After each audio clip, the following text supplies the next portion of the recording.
சின்ன மருமகள்ல அடுத்த நடக்க போகுதுன்னு வாங்க பார்க்கலாம். விடிஞ்சா காலையில சேதுவுக்கும் ஐஸ்வர்யாவுக்கும் நிச்சயம் பண்ணிடலாம் அப்படின்னு சொல்லிட்டு வீட்டுல பேச்சுவார்த்தை நடந்து முடிக்க இது அப்பத்தான் மனசு தாங்க மாட்டேங்குது. நைட்டோட நைட்டா தமிழ் செல்விக்கு ஃபோன் பண்றாங்க. அம்மாச்சி சொல்லுங்க அம்மாச்சி அப்படின்னு சொல்லி தமிழ் கேட்க, இந்த வீட்டுல என்னென்னமோ நடந்துகிட்டு இருக்குடி, நாளைக்கு காலையில கோயில்ல சேதுவுக்கும் ஐஸ்வர்யாவுக்கும் நிச்சயம் நடக்க போகுது அப்படின்னு சொல்லி அப்பத்தா சொல்ல தமிழுக்கு பயங்கரமான அதிர்ச்சி. என்ன மச்சி சொல்றீங்க அப்படின்னு சொல்லி தமிழ் கேட்கவும், ஆமாடி நாளை காலையில நிச்சயம் நடக்க போகுது அப்படின்னு சொல்லி அப்பத்தா சொல்லவும், அது எப்படி அம்மாச்சி, என் கழுத்துல இவர் கட்டின தாலி இருக்கு, இவருடைய பிள்ளை ஏன் வயித்துல இருக்கு, இந்த நேரத்துல யாரை கேட்டு இவரு இன்னொரு பொண்ணுக்கு நிச்சயம் பண்ண போறாரு அப்படின்னு சொல்லி தமிழை கேட்கவும், என்னடி பேசிக்கிட்டு இருக்கு நீ அப்படின்னு சொல்லி அப்பத்தா கேட்கவும், நாளைக்கு காலையில இந்த நிச்சயம் நடக்காது அம்மாச்சி அப்படின்னு சொல்லி தமிழ் சொல்லவோ அப்ப அப்பத்தா சந்தோஷப்படுறாங்க. அம்மாச்சி நீங்க நினைக்கிற மாதிரி உங்க பேரனோட சேர்ந்து வாழ்றதுக்காக நான் உன்னை நிச்சயத்தை நிப்பாட்ட போறேன்னு சொல்லல. என் கணக்கை முடிச்சு விட்டு அதுக்கப்புறம் அவர் எந்த பொண்ணை தாலி கட்டினாலும் சரி, எந்த பொண்ணை நிச்சயம் பண்ணாலும் சரி, எனக்கு அதை பத்தி எந்த கவலையும் கிடையாது அப்படின்னு சொல்லி தமிழ் போனை வச்சிடறாங்க. ஐயோ என்ன இவ எப்படி சொல்லிக்கிட்டு இருக்கா அப்படின்னு சொல்லி அப்பத்தா பதட்டப்பட மறுநாள் காலையில் ஆயிருது. வீட்டுல எல்லாரும் தடபடலாம் ரெடி ஆகி பக்கத்துல இருக்கிற கோயில்ல சேதுவுக்கும் ஐஸ்வர்யாவுக்கும் நிச்சயதார்த்த ஏற்பாடு நடந்துகிட்டு இருக்கு. நிச்சய ஓலை வாசிக்க போறாங்க. சரியான நேரத்துக்கு தமிழ் உள்ள வந்துடுறாங்க. நிறுத்துங்க அப்படின்னு சொல்லி தமிழ் சொல்ல எல்லாரும் திரும்பி பார்க்க, ஏய் நீ எதுக்கிட்ட இப்ப இங்க வந்த அப்படின்னு சொல்லி ஈஸ்வரி கேட்கவும், ஒரு நிமிஷம் நான் வந்த வேலையை மட்டும் பார்த்துட்டு போயிடுறேன், தேவையில்லாம இங்க யாரும் பேசக்கூடாது அப்படின்னு சொல்லிட்டு தமிழ் சொல்லவும் ஈஸ்வரி பார்த்தா கப்பு சிப்புன்னு வாய மூடிடுது. ஏய் என்னடி திமிரா பேசிக்கிட்டு இருக்கு அப்படின்னு சொல்லிட்டு சேது கேட்கவும், ஆமா இங்க என்ன நடந்துகிட்டு இருக்கு அப்படின்னு சொல்லி தமிழ் கேட்கவும், ஏன் பார்த்தா உனக்கு தெரியலையா, நிச்சயம் நடந்துகிட்டு இருக்கு, எனக்கும் என் சின்னம்மாவோடைய அண்ணன் பொண்ணு ஐஸ்வர்யாவுக்கும் நிச்சயம் நடந்துகிட்டு இருக்கு, இன்னி ஒரே வாரத்துல கல்யாணம் வச்சிருக்கோம் அப்படின்னு சொல்லி சேது சொல்லவும், அது சரி நல்லா இருக்கே கதை, எப்படி எப்படி எப்படி நீங்க கட்டுன பொண்டாட்டி, நீங்க தாலி கட்டுன பொண்டாட்டி நான் குத்துக்கல்லாட்டம் இருப்பேனா, எனக்கு தெரியாம இவர் இன்னொரு பொண்ணு நிச்சயம் பண்ணி கல்யாணம் பண்ண போவாராம் அப்படின்னு சொல்லி தமிழ் சொல்லவும், யாரு பொண்டாட்டியா, யாரு நீ ஆடி பொண்டாட்டி, என் வாழ்க்கையில இருந்து உன்னை தூக்கி போட்டு ரொம்ப நாள் ஆச்சு அப்படின்னு சொல்லி சேது சொல்லவும், அதை நீங்க சொல்லலாம், ஆனா ஊருக்காரவங்க முன்னாடி எப்படி நிரூபிப்பீங்க, இங்க பாருங்க உங்களுக்கும் எனக்கும் ஒட்டுள்ள உறவுள்ளேன்னு சொல்லி ஊரார் மத்தியில அத்து விட்டு நீங்க கட்டுனீங்களே தாலி, அத உங்க முகத்துல தூக்கி எறிஞ்சு போட்டுனதுக்கு அப்புறமா நீங்க எந்த பொண்ணை வேணாலும் கல்யாணம் பண்ணிக்கோங்க அப்படின்னு சொல்லிட்டு தமிழ் சொல்லவும்,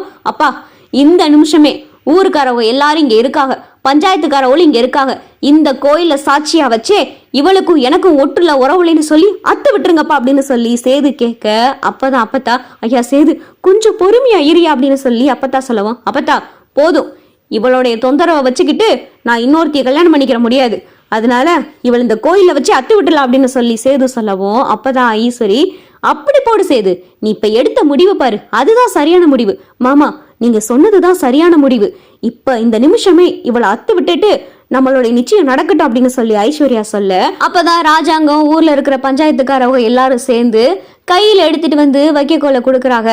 இந்தாமா உன் கையில பிடிச்சுக்க, எப்பா சேது இந்தாப்பா அப்படின்னு சொல்லி 2 பேரு கையிலேயே வைக்கோலை கொடுக்க, 2 பேரும் முறிச்சு போட்டுருங்க, முறிச்சு போட்டதுக்கு அப்புறமா ஏமா உன் கழுத்துல இருக்கிற தாலியை கலட்டி அவங்க கிட்ட கொடுத்துருமா, அம்பிடுத்தான், இதுக்கு மேல உனக்கும் அந்த பையனுக்கும் எந்த ஒட்டுள்ள உறவுல அப்படின்னு சொல்லி பஞ்சாயத்துக்காரவங்க சொன்னதும் தமிழும் கையில வைக்கோல வாங்க, சேதுவும் கையில வைக்கோல வாங்க, சேது பார்த்தா கையில இருக்கிற வைக்கோல முறிச்சே போட்டுறாரு. இதை முறிச்சு போட்டுட்டு, இந்த நிமிஷத்தோட உனக்கும் எனக்கும் எந்த ஒட்டுள்ள உறவுள்ளடி அப்படின்னு சொல்லி கோவத்தோட வைக்கோல முறிச்சு தெக்க ஒரு பக்கமா கிழக்க ஒரு பக்கமா வீசி எறிய, இங்கே தமிழ் அப்பதான் வைக்கோல முறிக்க போக தமிழுக்கு பிரசவ வலி வந்துடுது. ஐயோ அம்மா அப்படின்னு சொல்லி தமிழ் வயிற்றுல கைய வச்சு ஒரு நிமிஷம் நிக்க, தமிழ் புள்ள என்னாச்சு புள்ள அப்படின்னு சொல்லி வசந்தியும் செல்லப்பாண்டியும் கடந்து பதற, அக்கா அக்கா என்னாச்சுக்கா அப்படின்னு சொல்லிட்டு தனம் பதற ஊருக்காரவெல்லாம் இங்க தமிழையே பார்க்க, என்னாச்சுமா என்னாச்சு அப்படின்னு சொல்லிட்டு தமிழை கேட்க, அம்மா வயிறு வலிக்குதுமா அப்படின்னு சொல்லிட்டு தமிழ் அப்படியே சரிஞ்சு விழுக, ஐயோ தமிழ் தமிழ் அப்படின்னு சொல்லிட்டு வசந்தி கடந்து பதறாங்க. அப்பதான் அப்பத்தா ஓடியாராங்க, தமிழ் தமிழ் என்னாச்சடி தமிழ் அப்படின்னு சொல்லி அப்பத்தா கடந்து பதற ஊருக்காரவங்க எல்லாரும் இங்க தமிழை பார்க்க, இங்க தமிழ் பிரசவ வழியில துடிக்க ஆரம்பிச்சிடுறாங்க. ராஜாங்க சேது எல்லாரும் பதட்டத்தோட பாக்குறாங்க. தமிழ் தமிழ் அப்படின்னு சொல்லிட்டு எல்லாரும் பதட்டத்தோட பார்க்க தமிழுக்கு பிரசவ வலி ரொம்ப வர ஆரம்பிச்சிருது. ஐயோ பிரசவ வலி வந்துச்சு போல இவளுக்கு அப்படின்னு சொல்லி அப்பத்தா சொல்ல, தூக்குங்க தூக்குங்க ஆஸ்பத்திரிக்கு போலாம் அப்படின்னு சொல்லிட்டு எல்லாரும் சொல்ல அப்பதான் அப்பத்தா ஐயா சேது தூக்குயா ஆஸ்பத்திரிக்கு போகணும் அப்படின்னு சொல்லிட்டு அப்பத்தா சொல்லவும் சேது முறைச்சு பார்த்துட்டு நிக்கிறாரு. ஐயா உன் கோபத்தை கட்டுறதுக்கான நேரம் இது இல்லையா, உனக்கு என்ன நிலவரன்னு நான் ஏற்கனவே சொல்லியிருக்கேன், அவ வயிற்றுல இருக்கிற புள்ள அப்படின்னு சொல்லிட்டு அப்பத்தா ஜாட மாடியா இங்க சேது கிட்ட சொல்ல சேதுவுக்கு அப்பதான் தமிழ்ச்செல்வி வயிற்றுல 2 குழந்தை இருக்கிற ஞாபகமே மறுபடியும் வருது. இம்பிட்டு நடந்த சண்டை கோவத்துல வயிற்றுல 2 பிள்ளை இருக்குன்றதே மறந்துடுறாரு.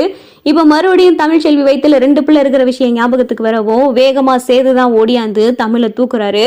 தூக்கி இங்க வண்டியிலையும் பார்த்தா ஏத்திடுறாரு. கருப்பு வண்டியை எடுக்க தமிழ்ச்செல்வி ஆஸ்பத்திரிக்கும் கூட்டிட்டு போறாங்க. ஈஸ்வரி ஐஸ்வர்யாவும் பார்த்தா இங்க கோவத்தோட பாத்துக்கிட்டு இருக்கு. என்ன ஆண்டி இது, இவர் எதுக்கு அவளை தூக்கணும் அப்படின்னு சொல்லிட்டு ஐஸ்வர்யா சொல்லவும் ஐசு கொஞ்சம் சும்மார் அப்படின்னு சொல்லி ஈஸ்வரி சொல்ல அப்பதான் ராஜாங்கம் பதட்டத்தோட நிக்க அப்பதான் ஐயா வாயா ஒரு 8 ஆஸ்பத்திரிக்கு நம்மளும் போவோம் அப்படின்னு சொல்லிட்டு அப்பத்தா கூப்பிடவும் ராஜாங்க அப்படியே நிக்கிறாரு. அப்பதான் மோகனா என்னங்க வாங்குங்க, அது நம்ம வீட்டு வாரிசுங்க, நம்ம வீட்டு வாரிசு, நம்ம வீட்டுக்கு வரப்போற பிள்ளைங்க, அது வாங்குங்க ஒரு 8 போய் பார்ப்போம் அப்படின்னு சொல்லி மோகனா கூப்பிட ராஜாங்கமும் சம்மதிச்சு இங்க கார்ல ஏறிறாரு. ராஜாங்கம் மோகனா அப்பத்தா 3 பேரும் கார்ல போய்கிட்டு இருக்காங்க.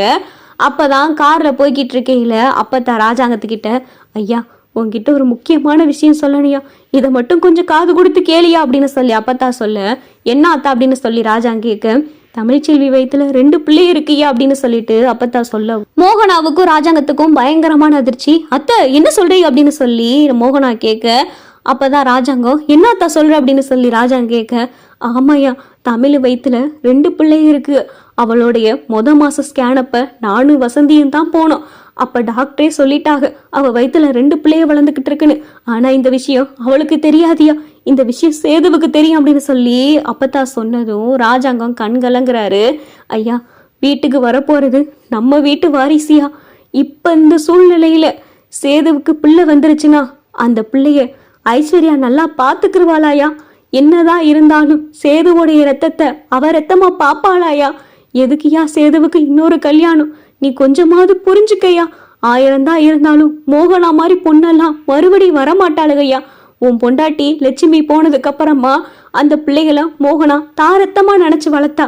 ஆனா ஐஸ்வர்யா அப்படி இருக்க மாட்டாயா, அவ படிச்சவ அந்தமான்ல இருந்து வந்தவ, நம்ம நாட்டு கலாச்சாரம் எதுவுமே அவளுக்கு தெரியாது, அவ போய் எப்படியா நம்ம சேது பிள்ளைகளை அவ பிள்ளைகளா நினைச்சு வளர்ப்பா, நீ கொஞ்சமாவது புரிஞ்சுக்கையா, சேது அந்த பிள்ளைகளை வளர்த்துட்டு நம்ம வீட்டுல இருக்கட்டியா, அதுக்கப்புறம் ஒரு வருஷமோ 2 வருஷமோ போச்சுன்னா அவளுக்குள்ள இருக்கிற மனசுதாபம் கருத்து வேறுபாடெல்லாம் குறைஞ்சு 2 பேரும் சேர்ந்து வாழணும் முடிவெடுத்தாங்கன்னா இந்த கல்யாணம் அப்ப தடையா நிக்கலையா, வேணாயா அப்படின்னு சொல்லி அப்பத்தா ராஜாங்கத்துக்கு எவ்வளவோ எடுத்து சொல்லி புரிய வைக்கிறாங்க. அப்பதான் ராஜாங்கம் அப்பத்தா சொன்னது சரின்னு நினைக்கிறாங்க. ஹாஸ்பிட்டலும் வந்துருது. தமிழுக்கு இங்க பிரசவமும் நடந்துகிட்டு இருக்கு. வசந்தி செல்லப்பாண்டி தானோ 3 பேரும் பதட்டத்தோட நிக்க அப்பத்தா மோகனா ராஜாங்கம் 3 பேரும் உள்ள வராங்க. வேகமா வசந்தி அழுதுகிட்டே ஓடியாராங்க. அம்மா தமிழுக்கு உள்ள பிரசவம் நடந்துகிட்டு இருக்குமா, பாவமா அவளால வழிதாங்க முடியலமா அப்படின்னு சொல்லி வசந்தி சொல்லவும் அதெல்லாம் பயப்படாதடி, நல்லபடியா 2 பிள்ளைகளும் பிறந்துருங்க அப்படின்னு சொல்லிட்டு வசந்தி கிட்ட அப்பத்தா பேசிக்கிட்டு இருக்காங்க.